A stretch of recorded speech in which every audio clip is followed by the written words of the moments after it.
This is SFNet Presents In the Know with host Barry Bobrow, sponsored by Hilco Global. Welcome everybody to a very, very special edition of the In the Know podcast. I'm your host, Barry Bobrow. Very special guest today, Trevor Williams. I've seen Trevor numerous times speak at him, so I'm very pleased to be able to have you today. And I don't know if I could do justice to your resume, so I'm going to let you explain. After Lloyds for many years, what have you been doing? I was chief economist at Lloyds for a number of years and managed teams of economists, market strategists. Did a lot of work with financial markets and clients and traveled the world representing the bank in economic issues. What I've been doing since leaving Lloyds is a bit of academic stuff. I'm a visiting professor at a university in London and also lecturer at another university in London. So I do that for a day and a half. The rest of the time I spend doing some consultancy work, events like this, speaking in Austin and other places. And I'm also co-founder of a business called FX Guard, which manages FX risk in SMEs. Interesting. Well, you're living your better life doing exactly what you want to do. And I should have mentioned, we're on the sidelines here of the SFNet annual convention. You're about to come on in a couple hours and do a whole presentation. So we're getting a sneak preview, although it'll be aired after you've already made your presentation. So because we have an international man of mystery here, you're a global economist, I really would like to start, if you don't mind, in Asia. And we'll work our way back to Europe and then finally to the United States. Sure. So let's talk about Asia. I mean, big news in the last couple of weeks, the Chinese finally had their Congress. Xi has cemented himself as one of the most powerful leaders in the history of China, if not the most powerful. What do you see coming, now that we're through that threshold, do you see that economic policies will change? There's been a lot of, always written about the COVID zero policies and the impact on the global economy. What are you seeing there? Yeah, so I think you've summarized it really well, Barry. Obviously, Xi Jinping is now the most powerful leader since Mao Zedong. The rules were changed in China to make sure that didn't happen again because it didn't end very well under that dictator. So it's actually really bad news for China, in my view, long term, the fact that a leader has been able to jump over the guardrails and is effectively now president for life. Mm-hmm. One man in charge of 1.3 billion people, I just think is not a really good idea if you can't get rid of them. Human beings tend, after they've been in power for a very long time, you know the old phrase, power corrupts, absolute power corrupts, right. Absolutely. Right. So I don't think it'll end well. But economically, China is still growing. It's part of the world economy. Remember that, as you and I discussed offline, that this was partly the result of previous leaders, Deng Xiaoping, Nixon. He introduced China into the world economy. Mm-hmm. He gave them America's blessing to be part of the open trading system. Right. He was China's sponsor. So lots of China's wealth is a direct result of being part of the world economy, not being apart from it.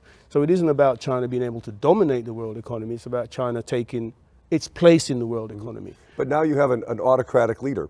Absolutely. And, first of all, do you think that this is a trend? Do you think that we see more of that, or do you think that this will fall on the pile of autocratic leaders who ruin their economy and make change? Yeah, well, I think it will lead to ruin for his country in the end. I think he's going to remove the drivers which has led China to be successful, which is liberalism, market opening, and the flexibility that the market economy has brought to China. He will eventually erode those advantages that China's got, but it may take some while. And actually, I think that the future maybe potentially is shown by what's happened with Russia, where a leader who's become absolute leader has led his country to a disastrous outcome. I think there has been an erosion of liberal democracies over the last 20, 30 years. I think the lessons of the Second and First World Wars have been lost.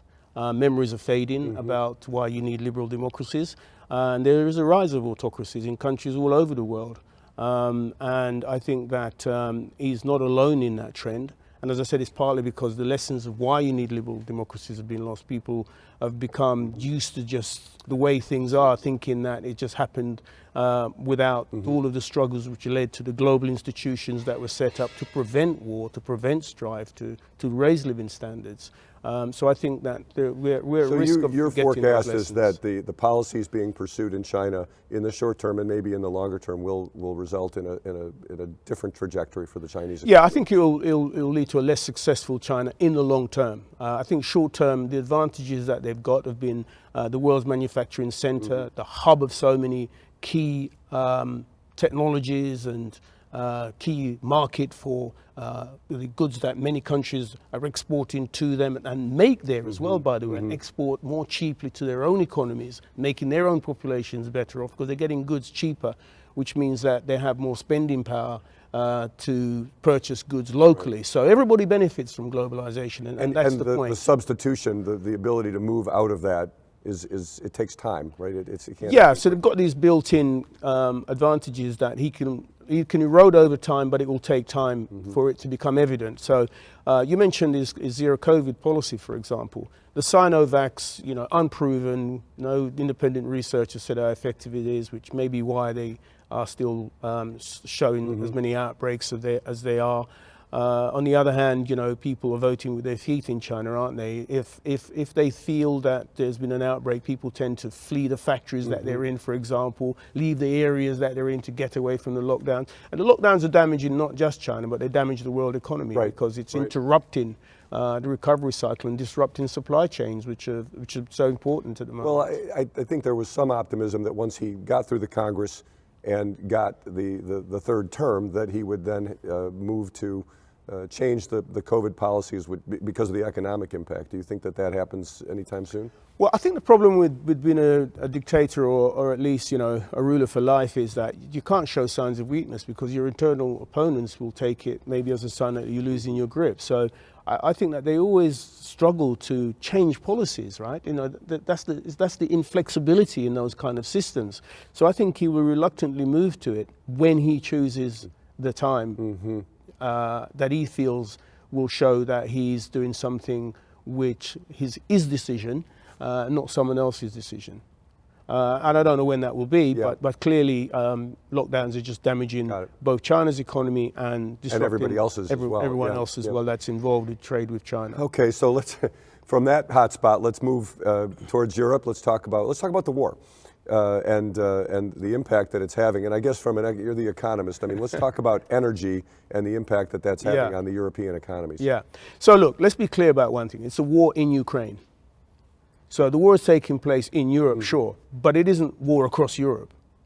It's a war between nuclear armed power, largest landmass in Europe, against the second largest landmass in Europe.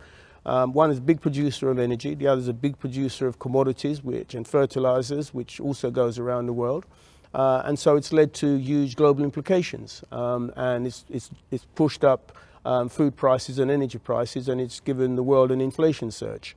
And to that extent, of course, it's weakened growth. The nearer you are to it, the more dependent you are on the energy and the foodstuffs that are produced by Ukraine, then the more you're impacted by it. So a lot of focus on was Europe able to fill its energy reserves for the winter? Will it be too cold? Will it cause blackouts and a cut in industrial production? What's your forecast? I mean, and those are great questions, Barry. So first of all, I'd say that obviously the big inflation surges damage recoveries and probably lead to recession in some countries because they've not only seen the high prices, which is eroding incomes and pushing spending power lower, but it's also necessitated higher interest rates and a tighter monetary policy stance, which will also weaken activity and raise borrowing costs and create problems across some sectors like housing, for example, and retailers and holidays, and all of those things are going to be hit by this. So economies are going to weaken in Europe, and some will be in recession. Germany is likely to be in recession, Italy in recession, UK in recession. So we face recession because of that crisis and the effects of dealing with the crisis.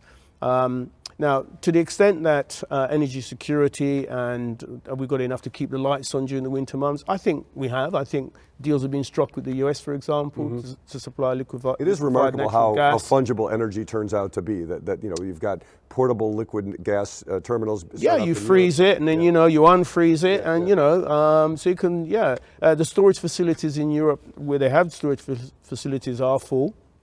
We do produce. There is enough gas around the world, by the way.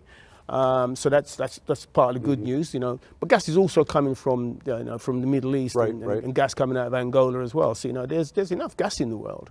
So I don't think that the issue is really about energy supply. I think it's about the war creating interruptions to money supply. Right. Do you think that energy was one of the weapons that Putin has used to try to get the European weapon of war, economy to separate from each other? Do you think that that's been an effective weapon so far? Well, it's been a gross failure, isn't it? Clearly, the support for Ukraine has been unflinching, particularly, of course, from the US, who's been the largest supplier of the ammunition and the arms and the intelligence which have helped Ukraine to prevail. But also, of course, from most of the other European countries. You remember, some are friendly to Russia. Right. And are less inclined to be negative towards it. You remember that there are some autocrats or wannabe autocrats in Europe too, as there are in other parts of the world. One has to say, and so it's clear that Putin's strategies failed. Ukraine won't be defeated in the war, and he's damaged his own economy immensely as well as a result of this. So from a it's long-term perspective too. I mean, do you see the German industrial complex has to diversify its supply base, right? It takes a while to do that, but you don't think that they'll just say, okay, the war's over, we'll get back on? No, it won't be business as usual with Putin in power in Russia. Absolutely not. I mean, it can't be. So I think he's damaged Russia's growth prospects, but as a dictator, he doesn't really care about that. In a way, he's almost turned it into a bit like North Korea, sadly. Sadly, not a good comparison. I think that Europe will be able to withstand the disruptions that the war has probably created. In recession. But we're going to have some recession. We're going to tighten policy anyway, because I think inflation was rising because we'd had monetary policy too loose for too long, too much quantitative easing, and so there were conditions for some inflation. But that's certainly given that boost to inflation. Now, it seems to me one of the things, by the way, that we have to be aware of. This is a supply-created inflation surge. So, as and when the war ends, and war ends, they always end, negotiated settlement of some type, possibly. Then. Once supplies resume, and even on the anniversary of the rise in the cost of fuel and food, it drops out the annual inflation comparisons. Annual inflation in many countries, including the US, but also around the world, is going to drop sharply, probably by about half.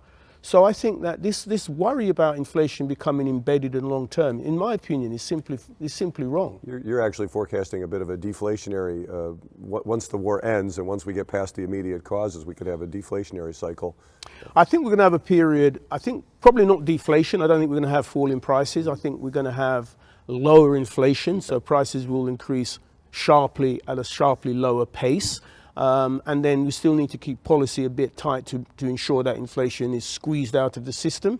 So I don't think we're going to get immediate cuts in interest rates in the second half of next year, but I think that the policy debates and discussion will shift dramatically around about Q2 or Q3 of 2023. Do you have a feeling for how deep the recession will, I mean, really from a European perspective, how deep of a recession are we talking about? Yeah, I think Europe's economy could contract by up to 0.5%.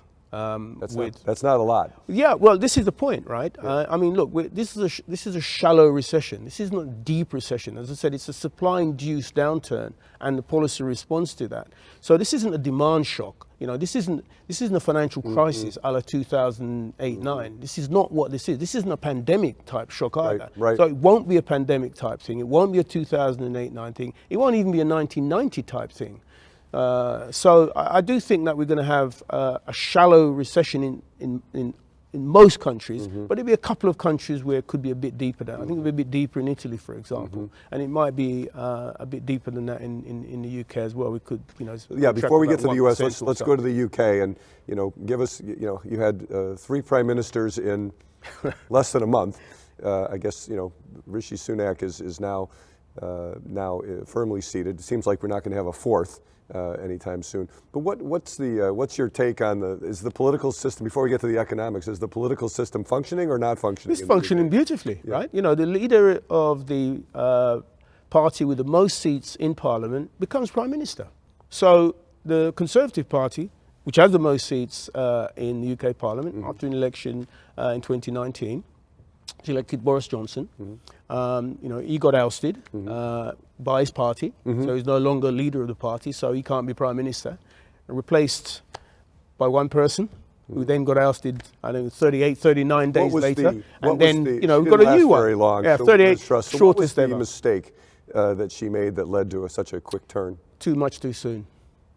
She shocked markets with trying to kickstart the economy by cutting taxes without showing how she was going to fund those tax cuts. But she did what she said she was going to do. But she did what she said she was going to do, right? She got voted in by the Conservative Party membership. She wasn't voted in by the MPs. There's two stages to the way the Conservative Party elects its leader.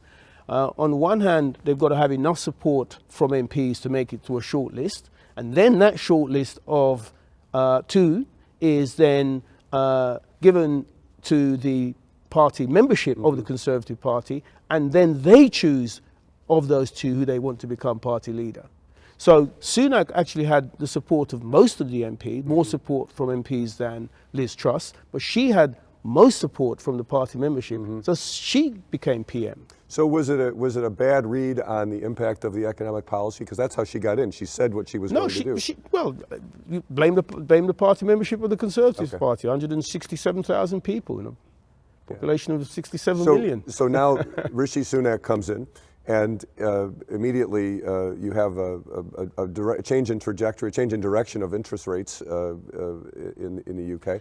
And so are we in a better place, or does he have a huge... Well, look, I think the central bank was raising interest rates anyway. And I think that Liz Truss's mistake was to surprise the markets with what she and her Chancellor did. She did do what she said she was going to do, but she actually did more than that. So it wasn't, 100 billion, 150 billion on an energy price cap, which didn't have a limit to it, didn't have an upside to it, didn't have an end date to it, effectively. And then announcing surprise tax cuts to the markets as well. That they weren't happy with that. So I think go well. It was strategic mistakes as well as mistakes with the policies that were being pushed so soon. Look, on the one hand, the UK has been caught in a slow growth trap, and she wanted to change that by galvanizing growth. So the aim was laudable, the execution was lamentable. So, I think that's the way to think about it.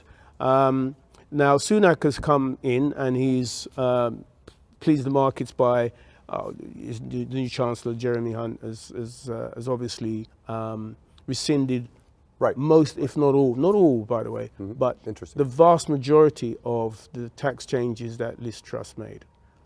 She's kept bankers' bonuses. or Jeremy Hunt has kept bankers' bonuses. Bankers should be happy, in London, right? Foreign bankers who work there, no cap on bonuses there. So they've all been undone. The energy policy has been changed. It's time limited. So bottom line, is the UK heading it's in recession? Yeah, we've shrunk by about 1/4 of a point in the last week. We're probably going to have one anyway, because we're tightening monetary policy, and the headwinds for our economy were quite severe, and the energy crisis just tipped us over the edge. So we will have a recession, probably around up to about 1% next year is possible, 1 to 1.5, and then a bit less in 2024, and then growth returns in 2025.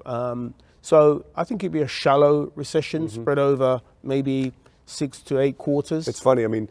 A shallow recession actually sounds pretty good at this point, given some of the dialogue that's going on. Yeah, we're not in a doom loop. Interesting. And as I've read in the press that UK is going to have the worst recession in history. I just think that's just taking a scenario and saying that that's the central view. It isn't the most likely outcome. It's an extreme view of things. Everything went wrong, and I don't think everything is going to go wrong. So let's take it over to the United States now. So we'll date the podcast, but yesterday we got the CPI numbers. They were down for the first. We broke the trend, and the markets went up 1,000 points. 7.7%. So are we willing to call the end of the inflationary cycle yet? No, I mean inflation will still be running well ahead of where the Fed wants it to be. So they'll continue to tighten for a bit longer, but I don't think for much longer.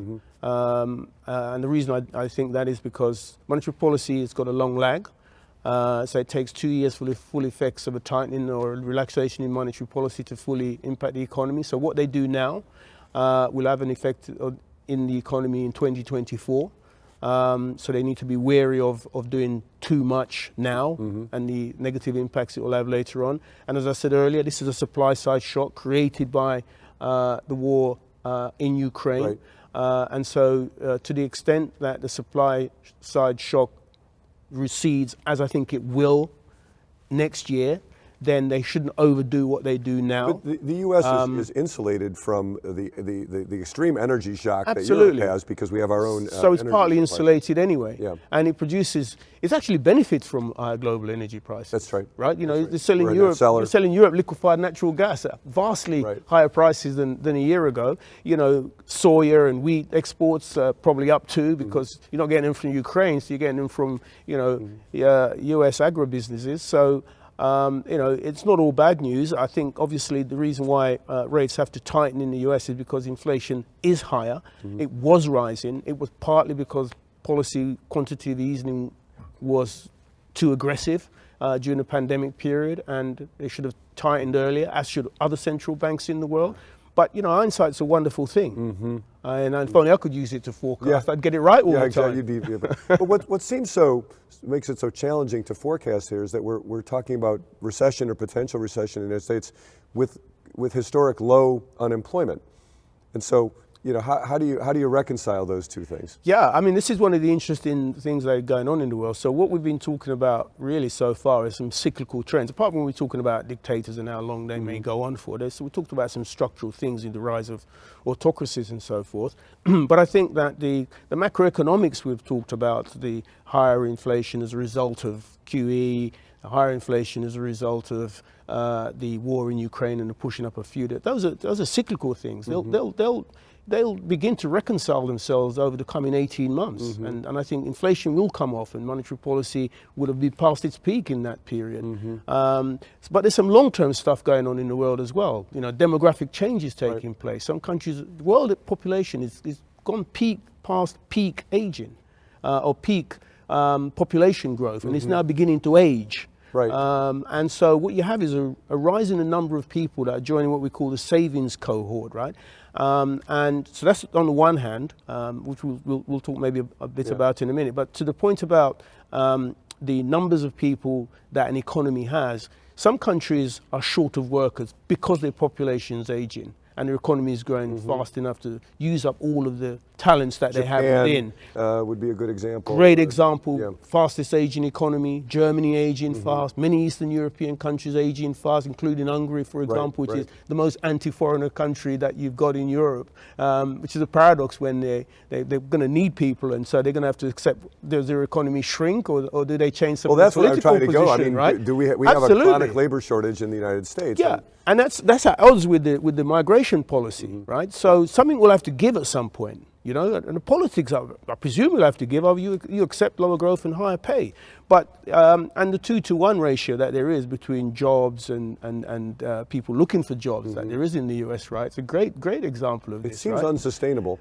Well, yeah. Well, you'd have thought that either employers get governments to change their minds and let them have the workers they want at the wages they can afford, or government says, no, you're never going to get that. So either you start to cut back on production and let the economy grow more slowly and create less wealth and less tax revenue and lower living standards, Would a government really? I mean, which government can stay in power when they're not helping living standards to rise? They're lowering it. A government that, for all good and valid reasons, can't formulate an immigration policy. Well, yeah. I mean, so the U.S. needs people. It's not the only one, though. As I said, lots of European countries need people too. So this is the interesting dichotomy that we have at the moment, and the challenge that we have. Interesting. And so that is driving the demand for labour, this aging population, around many key economies in the world. And I think that's a good thing for workers. It means higher pay, but it also demands more training on skills and opportunities for people to move up the value chain in terms of the kind of work that they do. And also, as I said, because it means that there's more savings around, there's actually more money available for investing in kind of new technology and meeting the challenge of climate change and so forth. So the aging population that we have around the world, and more acute in some countries, such as the ones you've mentioned, Barry, I think means some big structural change is coming, even with the cyclical factors that we've discussed. Structural change to immigration policy, to productivity. You've got to become more productive. So the only way, if you've got vacancies and you don't fill the vacancies, that means there's an opportunity foregone to become more productive, to build more output, to raise living standards. You've given that up. So to realize the growth opportunities that there are, you have to employ the people necessary to drive it. So to summarize, or invest in machinery. You're one of the most optimistic economic views really? that I've heard. Absolutely, yeah. Maybe we should close on a positive point, but I think your point is that things are actually a lot better than what you might get out of the papers. Absolutely. So one of the things I've done is to take those things that we've talked about, openness of the global economy, pace of technological change, the opportunities that it implies to grow productivity and do things smarter across agriculture, manufacturing, financial services, meeting the challenges of climate change, which offers opportunities themselves for profit growth for those who meet the challenges that we've got. And I've just said, look, what would GDP growth at world level be like over the next 10 years if we grew even less fast than we have in the previous 10 years? So let's say we grow at 3% per annum or something until 2031. It means there's a 33 trillion increase in global GDP. Wow. Not 33 billion, 33 trillion. So, I mean, I don't think that we're at the end of the expansion in global wealth. I think we're going to end on that point because I love ending on a positive note, but it's good to think about long-term trend. Don't get lost in the day-to-day news. Absolutely. Think about the big picture. Absolutely. And we have enough food to feed the world, and we have enough energy to keep the lights on everywhere. It's a question of how we. Although one wit did say to me, the long run's all very well, Trevor, but it's all short-run cycles, isn't it? That's true too. So that's true too. Trevor, thanks so much for joining on it's a pleasure. On the In the Know podcast, and look forward to seeing you soon. Excellent. Thank you so much for your time.